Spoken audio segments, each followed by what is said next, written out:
Lauren Penland, technology. Technology, Lauren Penland.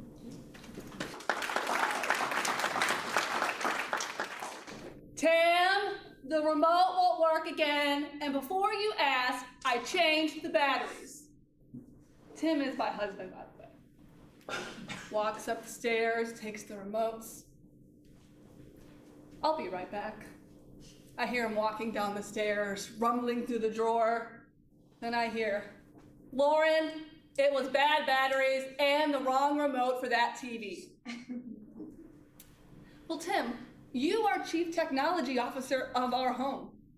I break things and you fix them. Fellow Toastmasters friends, judges, and contest master, I am technologically inept. That following Monday, I had a meeting at church for a group I'm a part of, and we had a speaker coming.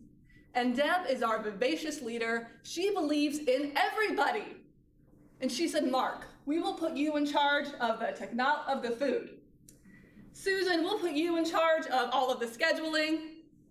And Lauren, we'll put you in charge of technology. Deb, just because I am the youngest person here by a lot does not mean I am the most technologically qualified. And can you tell me what's required for running the technology? Well, there's a mic, there's a sound system, there's a video system, and you have to record it and upload it to YouTube. Deb, I said, I can't even get a Zoom meeting started at work or use a remote correctly. I don't think that I'm qualified for this. She said, Lauren, I have faith in you. You can do this and you will be successful. Plus, none of else can do it either. I drive home that evening and I see my husband, Tim. And I say, Tim, they made me technology officer of our group at church. And he laughed harder in those 5 seconds than he has the entire 10 years we've been married. He said, good luck with that, and walked away. And any spouse in here knows, if your husband thinks you can't do it, it is your mission to prove them wrong. So the next day, I find out who is the real technology officer at our church. Her name is Katie. I send her an email. Hey, Katie, it's Lauren. We have an event in a few weeks. I don't know how to use the mics. Can you help me? No response. So I send that follow-up email. Hey, Kate, how's it going? It's Lauren. We have an event coming up. I know you can't attend, but I need help. Still no response. So what does any insane person do? You stalk them legally. So the next Sunday at church, I'm in the back row. And those of here with kids know you sit in the back row. Because my kid yells poopy during the Lord's Prayer, so we have to leave pretty quick.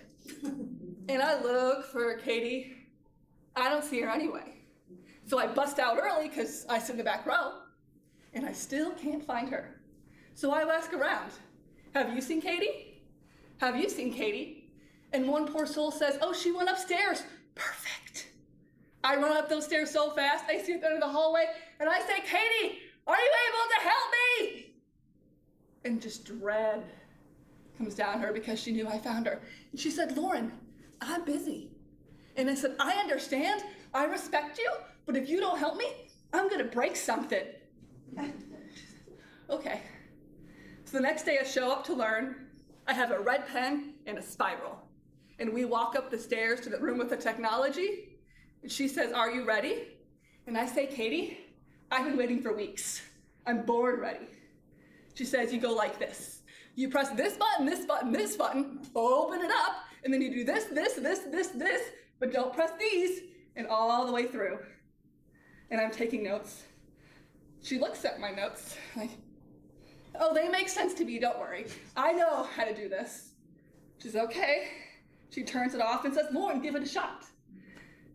And I go, press this button, lift it up, and then press this, but don't press these. She goes, oh wow, that was really good. Yeah, I have great memory. My husband loves it about me. She's like, cool. But as it goes on, I feel like I'm understanding how to zoom in, how to zoom out, and I feel confident. And as I walk down the stairs and I drive home, I spend the next 4 weeks, as us perfectionists do, thinking, what could go wrong? And how can I prevent it? At the night of the event, I got there an hour and a half early, and I pulled out my inner Toastmaster. I found the speaker, and I said, hey, what's your speaking style? Do you walk back and forth? Do you stand still? I want to make sure I capture you in the video. And then I asked her, what kind of mic do you like? Handheld, over the ear, a lapel? She was impressed. Toastmaster test passed. I'm upstairs doing the video. I got it turned on okay. The mics work. Sometimes I zoom in too much. Sometimes I zoom the wrong way and miss her. But overall, it was pretty successful. I walked downstairs and say, you did a great job. And she said, you did too. And I said, if it weren't for Deb believing in me, unlike my husband, I would not have been successful.